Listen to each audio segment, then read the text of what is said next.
Welcome aboard Tristan and Tommy's Runaway Railway. For your safety, please remain seated and enjoy the show.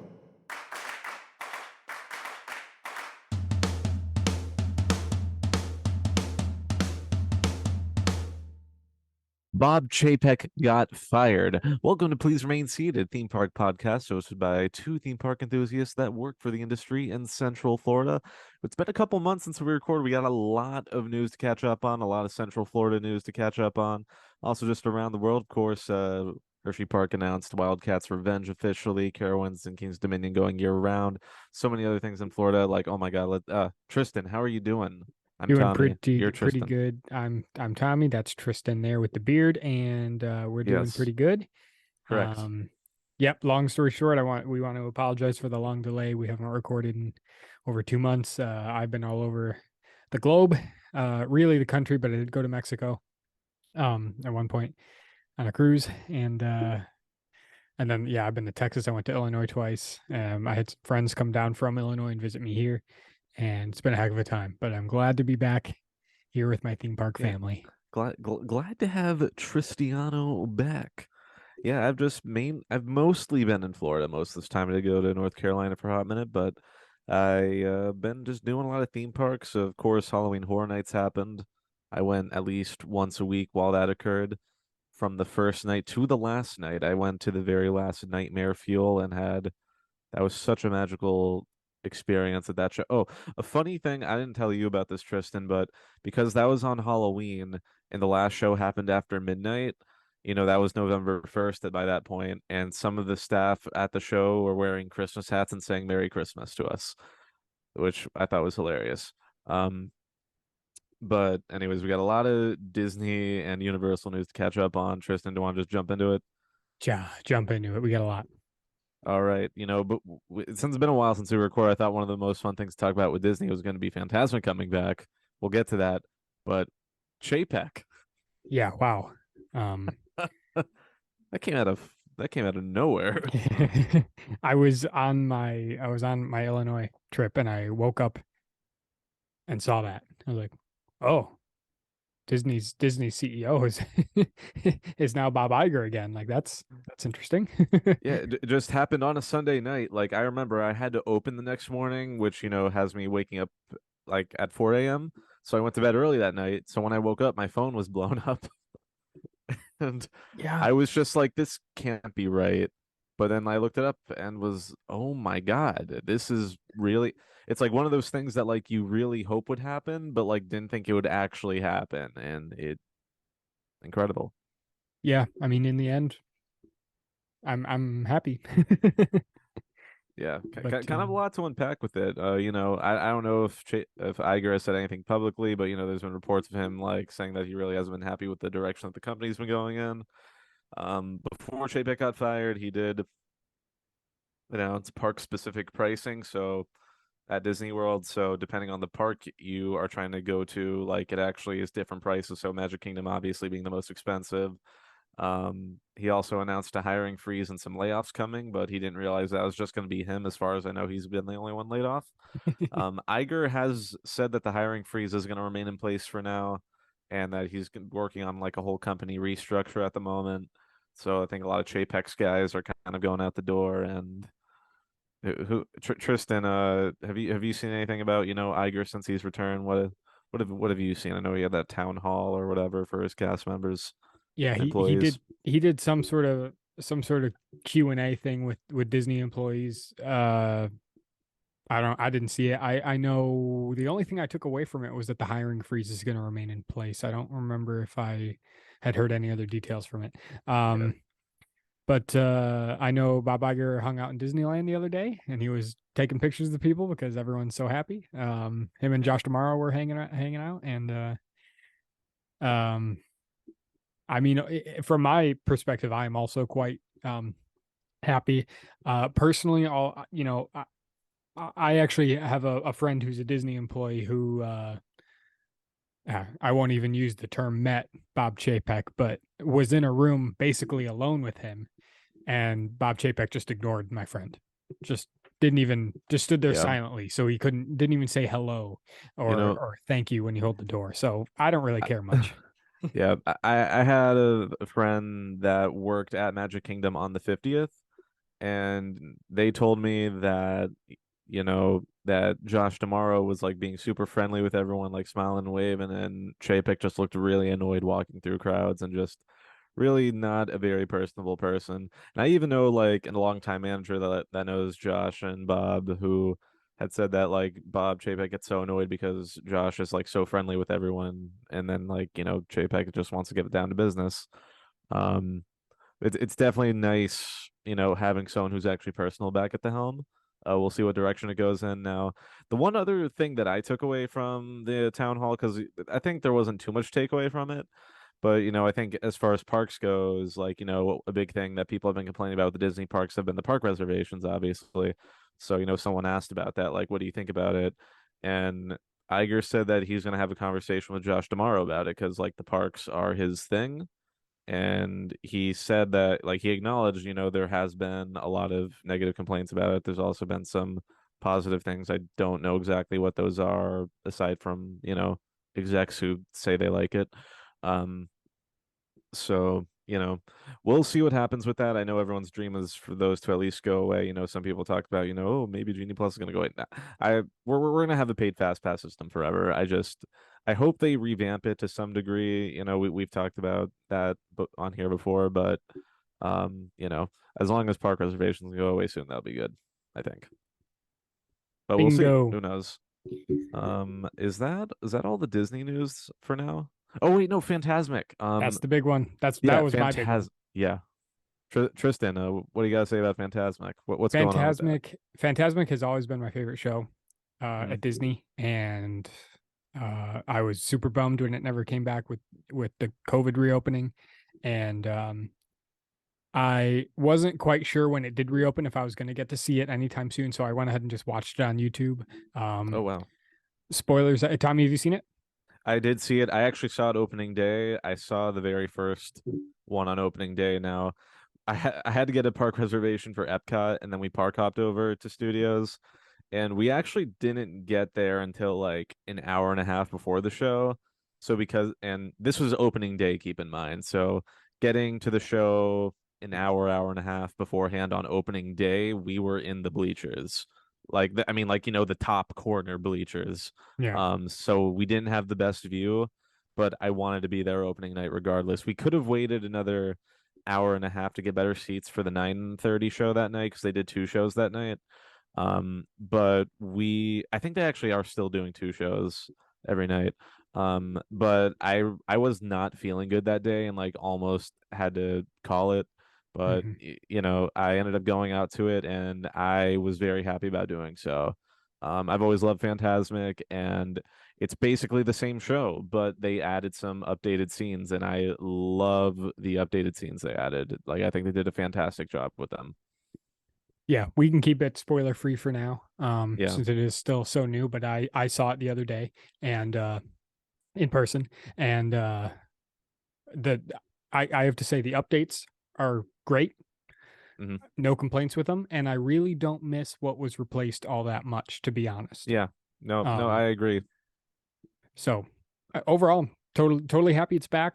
Happy with those new scenes, and just as great as I remember it being. Yeah. Awesome. So with that, we're going to jump into the Universal news. So of course, Halloween Horror Nights ended on Halloween this year, and that very same day, they already announced a new house for next year. It's going to be Chucky. It's going to be based on the new Chucky television series, The House. But the fact that they announced a house this early is kind of insane to me and kind of unprecedented. I don't think they've ever announced a house this early. I don't know if it's like with the excitement of it kind of returning full fledged. I feel like last year there was a good amount of complaints with Horror Nights. I only went to it once last year. But this year was the first year I did Frequent Fear, and like just the vibes. Like I knew so many people that were also Frequent Fear pass holders, and like and according to someone that I know that works at Universal, they said that this was the most attended Horror Nights in 8 years. I don't know how they got that fact, but I could believe it just because like it just felt like a very successful event. The vibes all around were phenomenal. And the fact that they're already announcing a house for next year makes me believe that they're like it's becoming even bigger. Like it's already like the biggest Halloween parks event, but like it's even like pushing that next level, I think. Did you get to do Horror Nights this year at all, Tristan? No, I have No, not done it okay. at all yet. Oh, RIP. Yeah, All right, you know what? I'm just gonna go to the next thing. that's fine. Universal, because I mean, no, I mean, just I love Horror Nights. I'm excited for next year. I'm wearing my Horror Nights hoodie right now. Like, I got a lot of like, and also there's a weekend house, and just from the 2 months that I got into him because of that, he became a number one artist of the year on Spotify Wrapped. But Wow.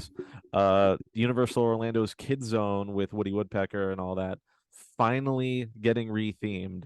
I feel like for years they have really wanted to get rid of that and just redo it, but they are finally closing that in January, and it's going to be rethemed to something. I forget. I should have checked what they said it's going to be because I think they did say, but according to a friend of mine that works there, they are going to get rid of the Woody Woodpecker's Nut House coaster. They're getting rid of that Curious George ball pit thing, and it's kind of going to revamp. ET though is still staying though. That's good. That is a really awesome dark ride. I hope they never get rid of it. It is so cool. Tristan, thoughts on Kid Zone? Yeah, I've never personally like participated in the stuff at the Kid Zone. I can tell just by looking at it that it was outdated. Yeah.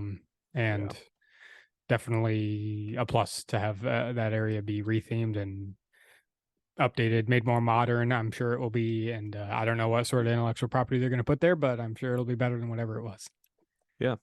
And speaking of more family-friendly content going to Universal, they officially announced Illumination Villain Con Minion Blast. That's going to be a brand new attraction that's going to be replacing Shrek 4D. The long-awaited announcement for that's supposed to debut next summer. Um, when Shrek closed last year on Universal's Twitter, they posted a video of them replacing an onion with a banana. The construction walls have been minions, so everyone kind of knew what was coming. According to like theme park permits and stuff, reported by Theme Park Stop on YouTube, it's actually like Universal hasn't said it yet, but supposedly it's going to be a moving walkway attraction, which is kind of interesting choice. I don't know if a lot of people realize that they just see Villain Con Minion Blast, so people think it's going to be like a Toy Story Mania, or even they have the Men in Black ride in the same park. So it's like I think some people are thinking it's going to be another ride, but it's going to be more of a walkway like Villain Con Expo type of thing, supposedly, which I think is an interesting choice. I'm sure it might be okay. I'll have to wait and see, but between like the Kid Zone retheme and this, I really think that the Universal Orlando Park really needs like a major thrill, like a new like major roller coaster or something. Because 2019 and 2021, Islands of Adventure got Hagrid's and Velocicoaster, literally two of the best roller coasters in the world, and Universal side is a little bit outdated. So I mean, I know they're updating some of the family content, but like they do have Epic Universe opening in summer of 2025, but I kind of hope they can get something more than that. Tristan, what are your thoughts on Minion Blast? I hate the minions. I hate Despicable Yeah. Me. I think they're horrible, obnoxious little creatures. I did the Minion Mayhem thing at some point in time and didn't Yeah. really care for it. And I like Yeah. Shrek. So Yeah. No, I agree. I mean, the Minion ride they have right now is okay. And I actually like the first two Despicable Me movies, and believe it or not, I enjoyed the first Minions movie when I watched it. Then I wasn't a fan of Despicable Me 3, and then I haven't seen anything else.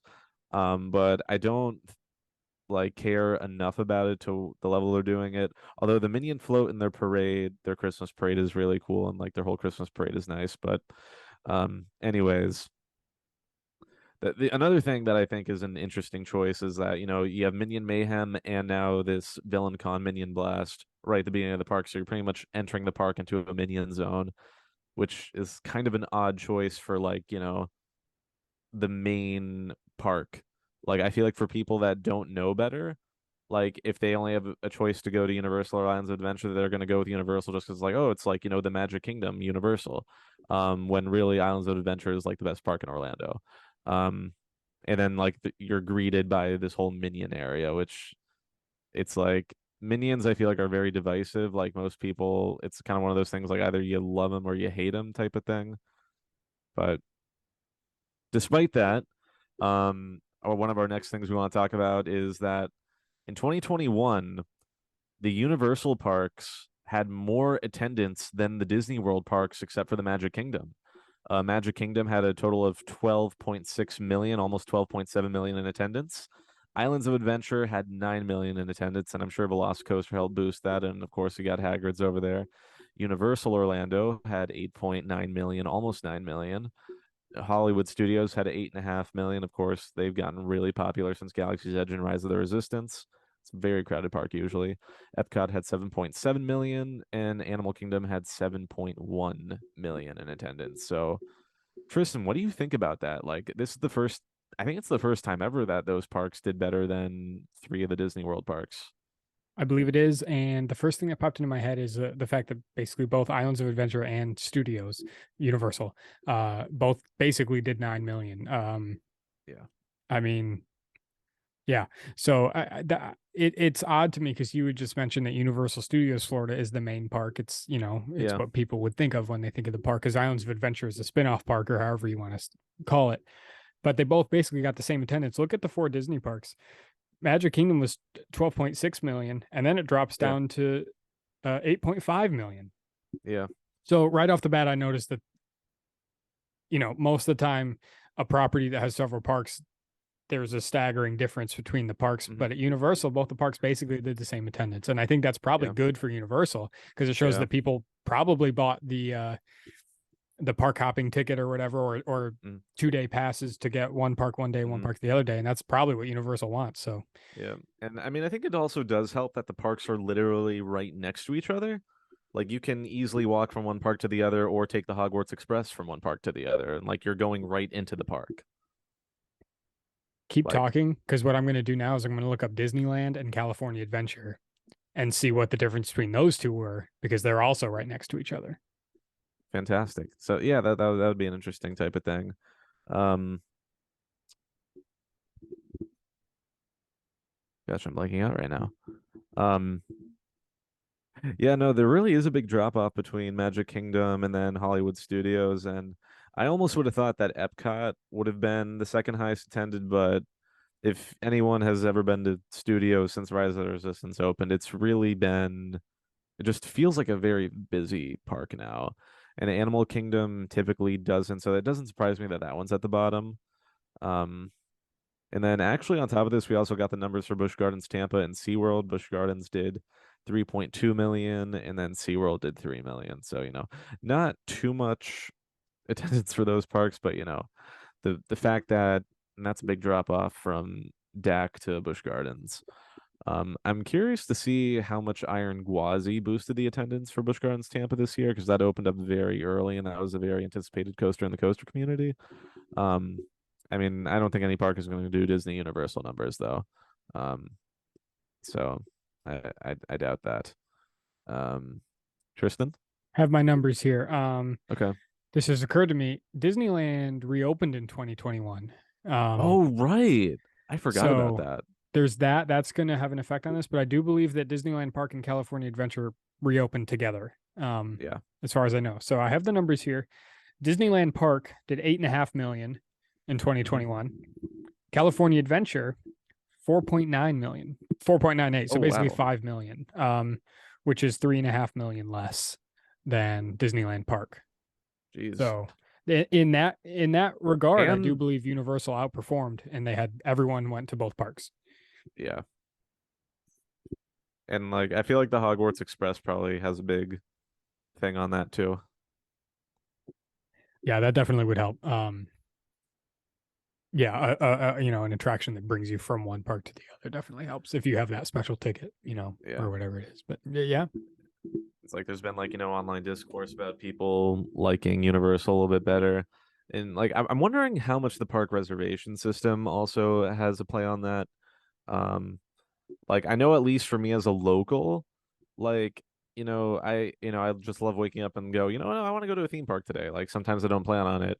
And with Disney's park reservations, sometimes there just won't be any available, or I don't feel like making a reservation, so I just drive down to Universal or even SeaWorld instead. This is super basic, and Hmm. people in our realms already know Yeah, this, but when I went back home to Illinois, a lot of people were saying, "Hey, I know you're into the theme park industry," and they would tell me about the Disney, how they don't like the reservation system. And when I think about it from their perspective, it makes sense as to why it's so confusing. You would think if you buy a ticket, especially a ticket that's for a specific time, that would be your reservation, yeah, because it already indicates that you're going there on that day. yeah, Um, but it's not. You have to get a reservation in addition to buying your ticket. And it's just confusing to people that why can't the reservation be with the ticket? yeah, But, exactly. you know, And it's like, there's been, like probably multiple situations where people will travel from like Wisconsin, family from Wisconsin doesn't know, like, they got to make a park reservation. They make all the way to the Magic Kingdom and then they get turned away because there's no park reservations available. So it's like, yeah. oh, darn, what do we do? Let's go to Universal. Hmm. Hmm. So yeah, I'm right there with you. I hope the reservation system goes away at some point. I know we already talked about that previously, but Yeah. I don't blame the people that say they like Yeah. Universal more than Disney anymore. I would At the have moment. a couple of years Yeah. ago, No, but I agree with that. yeah, Because I remember when I first moved down here, like I was like, God, Universal is so trashy compared to Disney. But like just within like since COVID, the experience there has been better, and then plus they've opened up Hagrid's and Velocicoaster since, and they got Epic Universe on the way with the Super Nintendo World and a bunch of other exciting stuff. So it's really like a lot of momentum in their favor right now, and that's also kind of going back to Iger with Iger coming back. Like I'm wondering what exactly he might try to do with the parks because like at D23 this year we were expecting Disney to have an answer for Epic Universe, and they did not. So but Epic Universe is opening in 2025. So Disney, if they're going to do something, they got to figure it out fast. I So wouldn't be surprised if exactly what you just said has something to do with these numbers and why Universal is rising above certain Disney parks, because Disney parks have been stagnant in terms of a new gate. There has been no new gate since 1998. yeah, And Universal, while Islands of Adventure, they don't have a new park yet. They're going to. They have expanded Islands of Adventure so much and put so much yeah, new stuff in there. You might as well consider Harry Potter a new park, or yeah. you know. Honestly, So I wonder if that has something to do with it, because, like I said, we've only had the 4 Disney parks here in Florida for the whole, yeah. ever. So And it's like Pandora and Galaxy's Edge were kind of the answers to Harry Potter, but like even those didn't really do that much. I mean they did, but they didn't. Like not the same impact that Harry Potter did. yeah, And now, like all of Disney's projects, we always go back to Tron. That's been taking 6 years to construct. Where in that time, Universal opened Hagrid's and Velocicoaster, and the time they're constructing Epic Universe is less time than the Tron construction. So it's like, a lot of things point in their direction right now, but hopefully Disney gets back on the right track with Iger. We'll see. yes, And and then just a couple, and then just one other quick news report out of Florida. We've been talking about the new roller coaster opening at SeaWorld next spring. SeaWorld officially announced the name for it, Pipeline the Surf Coaster. Its top height is going to be 110 feet. There's going to be almost 3,000 feet of track. A launch at 60 miles an hour, and then also at IAPA this year, they did reveal the trains for them, and they look. Did you see the trains, Tristan? I sure They did. they look really cool. Yeah, Like it looks like it literally looks like a surfboard, and like they're very open. Like yeah. it's kind of scary, honestly. Like I mean, like you have the safe restraints, but like it looks so open. Like it Mhm. looks really cool. Yeah, huh. Yeah. I Yeah, maybe you'll have to take me there, Tommy. But yeah, once that's open, because I still haven't been. But yeah. No, yeah, yeah, definitely. Well, if that wraps up everything you've got, I will pretty much take the reins here for the rest of the show. pretty much. The only other thoughts I was gonna give on the surf coaster, like in the past, I've all the old B&M stand-up coasters I really hate, and a part of it is because of the restraint system. Like it's just makes for a very uncomfortable ride. But these restraints kind of have a little bit of bounce to it, which and like apparently the flooring of the train actually has a little bit of grip too, so it'll kind of feel like you're on a surfboard. And then plus the over-the-shoulder restraints are like a vest, and like it's not the bars that's gonna bang your head around like the old ones. So I think the problems that I had with the old stand-up coasters are going to be solved in this. which, considering they haven't made one in over 20 years for good reason, I think there'd be a good reason for it to come back. Um, I don't want to get too excited about it, but I'm kind of excited. It's a brand new type of stand up. But anyways, Tristan, take it away. Take it away. All right, so we have one quick pass holder Karen of the week here. This one quite simply just doesn't make sense, and I know a lot of them don't. But so I'll just read it here. Disney is just getting ridiculous. By the time they open the dining reservation, it is all sold out. Same for Disney Cruise. Activities are sold out as well as soon as the window opens. Like how? It just sucked up all the magic. Huh? So I don't understand how it's sold out when the window opens. If the window opens for you to book these things, then they're available. Now, if they're just saying that they book up really quickly, I understand that. Not Disney's fault. Yeah. And then the same for the cruise. Activities for the cruise are sold out as soon as the window opens. Activities? Activities You, for you the you just did a Disney cruise. What are they even talking about? There's lots of activities to do on the cruise. Like I really want to stress that you can stay busy on a cruise if you want, because a lot of people think you just sit on a boat. It's not Yeah, not no. the case. So activities wise, there is different sorts of alcoholic activities for alcoholics. There's trivia. There's a million different types of trivia. Trivia for kids, trivia that's just for adults. They have a bunch of lounges towards the back of the ship where the adult trivia is. Kids trivia is fun too. They have the things that go up on the top deck on the pool deck. There's a sail away party that they do. It's like a dance party. They play movies all the time on the big screen on the top deck. There's a spa where you can get massages and things like that done. I'm probably forgetting some, but for brevity's sake, I'll just keep it at that. Some of them do book up. There's even a couple restaurants that aren't included in your ticket. They're an extra charge that you will have to book a reservation for. I can say on the 2 Disney cruises I've been on, that there is plenty of availability, like always. Yeah.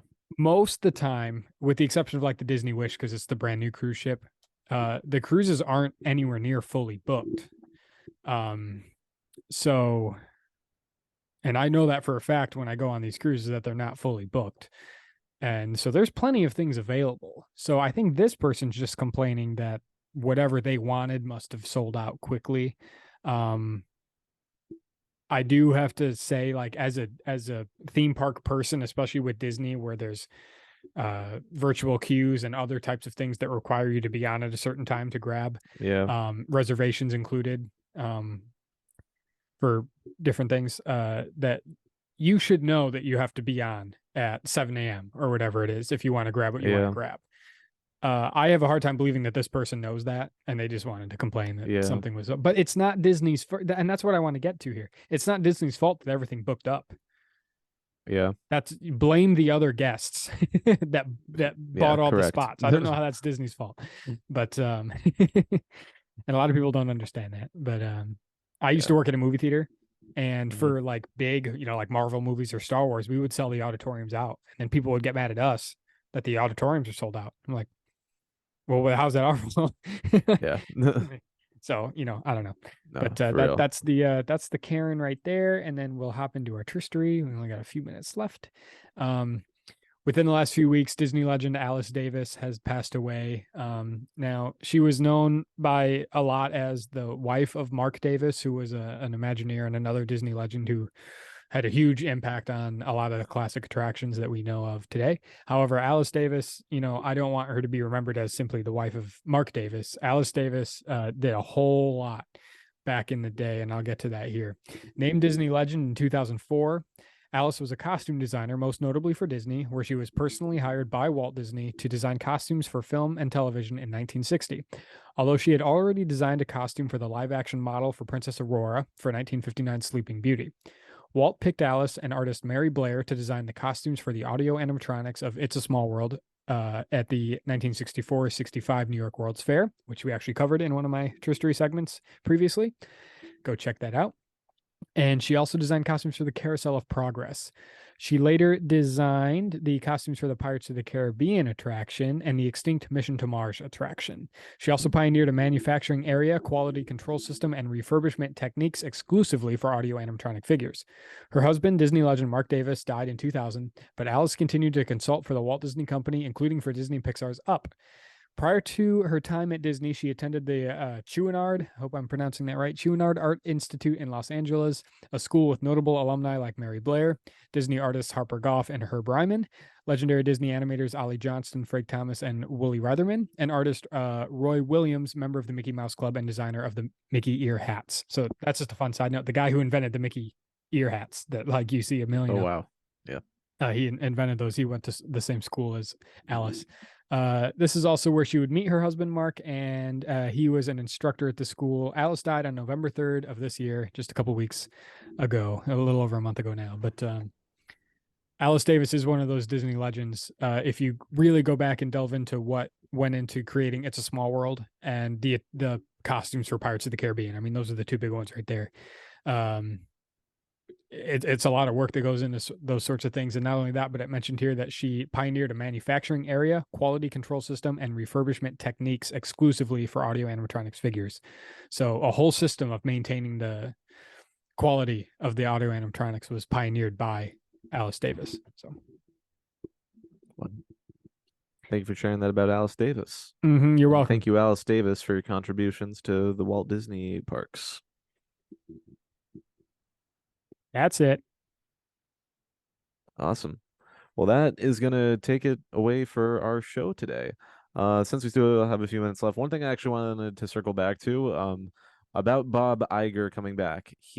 So one thing we forgot to mention is that he's only going to be back for 2 years. They said he only set on coming back for 2 years to restructure the company and try to set up for the next CEO. So it's not like he's just back as CEO forever or for a few more years. He's only supposed to be back for 2 more years. Tristan, you picked up your microphone. Are you gonna? Highly recommend reading Bob Iger's book, Ride of a Lifetime. It's a very candid book, very good. Actually makes me respect Bob Iger a lot more. I'm actually a pretty big Bob Iger fan. Yeah. Also, I've already talked about this, but the Imagineering story, the docuseries on Disney Plus, I like that. And this is just a quick note on Bob Iger. I like that because at different times in it, it actually shows Bob Iger meeting with Imagineering or different lines of business and really delving into whatever they're doing at the time. An example is when they have this big model of what's going to be Cars Land at California Adventure. And Bob Iger, CEO of the entire company, who's in charge of everything Disney puts out, is standing there like kind of talking, oh, okay, so we're going to have some trees here. Let's put some more trees here so it's shady. And he really got into a lot of the nitty gritty of the parks, which I, as a parks person, I really appreciate. But he really wanted to be a part of all of those things. He wasn't just sitting in his office making executive decisions, phone call after phone call, without actually being there. And that's something I really respect about him. Michael Eisner was even more of a parks-oriented CEO, and you'll learn about that as well in the Imagineering story.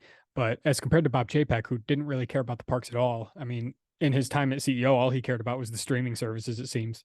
I'm glad that we have someone like Bob Iger back, even if temporarily. Yeah, because literally the parks are the biggest revenue for Disney. So it's like put money into that, show that it cares, because people can see, like cast members can feel it, then the guests feel it in return. But anyways, just wanted to go back to that because I just thought about that. Thank you guys so much for listening to this episode of Please Remain Seated. Sorry it took us so long to record another one, but it'd be like that. Life happens. That's what I was gonna say. Oh, sorry about that. Wait. I beat you to it. Yeah. Anyways, yeah. Sorry, I beat you, Tristan. Nerd.